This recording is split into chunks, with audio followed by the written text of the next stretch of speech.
First நடக்கிற Canada டே கொண்டாட்டம் எங்கெல்லாம் நடக்குங்கிற போர்டு பார்த்துட்டு போன இடம் தான் போர்ட் கிரெடிட் ஏரியா.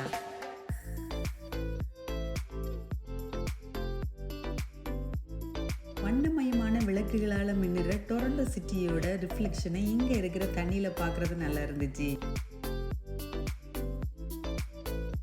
நைட்டு 10:30 மணிக்கு நடக்கிற வான வேடிக்கையை பார்க்கறதுக்காக குழுமி இருந்த கூட்டங்களில் நாங்களும் இருந்தோம்.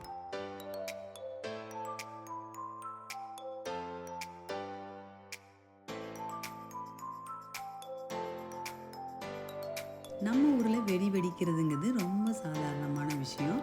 ஆனால் கனடாவில் எங்கே எப்படி எந்த நேரங்கிறது அரசாங்கத்தோட அனுமதியோடு தான் இங்கே சாத்தியமாகும்.